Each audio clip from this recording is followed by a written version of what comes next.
Assalamualaikum warahmatullahi wabarakatuh. Hai guys, perkenalkan nama saya Siti Rahmawati. Saya dari kelas A Pendidikan Akuntansi Universitas Muhammadiyah Surakarta dengan NIM A210200027. Di sini saya ingin menjelaskan tentang apa itu neraca perdagangan. Yuk kita simak penjelasan dari saya. Oke, di sini kalian udah tahu belum sih apa pengertian dari neraca perdagangan itu? Neraca perdagangan atau balance of trade adalah perbedaan antara nilai semua barang dan jasa yang diekspor serta diimpor dari suatu negara dalam periode waktu tertentu. Neraca perdagangan menjadi komponen terbesar dalam neraca pembayaran karena jadi indikator untuk mengukur seluruh transaksi internasional. Dalam praktiknya, neraca perdagangan mempunyai dua sifat, positif dan negatif. Suatu negara dikatakan mempunyai neraca perdagangan yang positif apabila negara tersebut lebih banyak melakukan ekspor daripada impor. Sebaliknya, ketika suatu negara lebih banyak menerima impor daripada ekspor, negara tersebut mempunyai neraca perdagangan yang negatif. Adapun rumus neraca perdagangan. Neraca perdagangan sama dengan nilai ekspor dikurangi nilai impor. Adapun rumus PDB. PDB sama dengan konsumsi ditambah investasi ditambah pengeluaran pemerintah ditambah ekspor dikurangi impor. Bagaimana sih cara menghitung neraca perdagangan itu?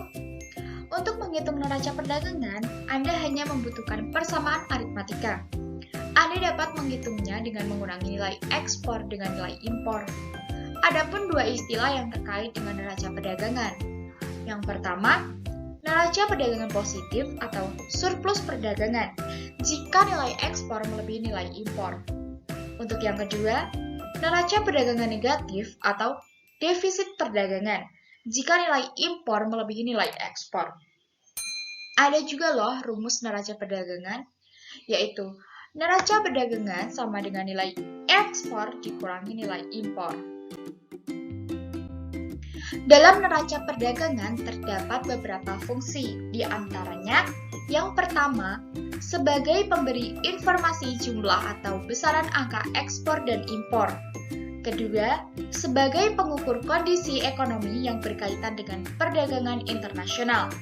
Tiga, sebagai alat pembukuan agar pemerintah dapat mengambil keputusan yang tepat mengenai jumlah barang dan jasa yang sebaiknya keluar atau masuk dalam batas wilayah suatu negara, serta untuk mendapatkan keterangan-keterangan mengenai anggaran alat pembayaran luar negerinya.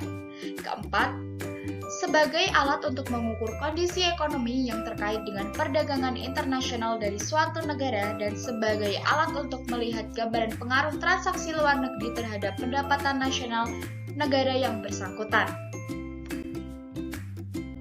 Adapun dampak neraca perdagangan surplus. Secara umum, hal ini berarti perekonomian negara tersebut relatif lebih kuat dibandingkan negara partner dagangnya. Sebagai dampak neraca perdagangan surplus, nilai tukar mata uang negara tersebut cenderung menguat terhadap negara partner dagang. Dalam jangka panjang, nilai tukar akan semakin menguat jika negara tersebut mampu mempertahankan kondisi surplus neraca perdagangannya. Di sisi lain, penguatan nilai tukar mata uang bisa mengakibatkan harga produk-produk yang diekspor lebih mahal daripada produk-produk yang diimpor, sehingga berimbas pada penurunan daya saing produk ekspor negara tersebut. Oleh karena itu, guna menjaga surplus perdagangan, pemerintah perlu mengendalikan kekuatan nilai tukar mata uangnya agar tak menguat secara berlebihan.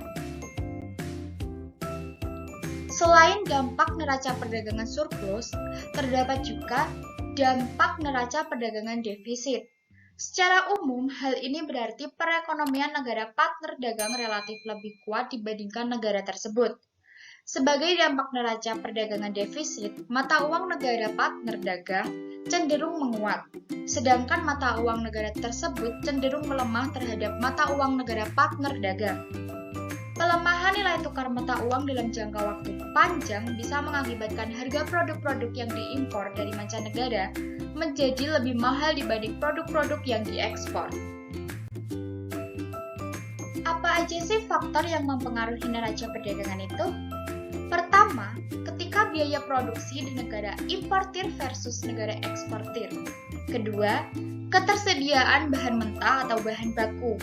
Ketiga, nilai tukar mata uang. Keempat, standarisasi barang impor. Terakhir, tarif impor atau ekspor itu sendiri. Sekian penjelasan dari saya tentang apa itu neraca perdagangan. Jika ada kesalahan dalam saya menjelaskan, mohon untuk berkomentar agar saya dapat mempelajarinya lebih dalam.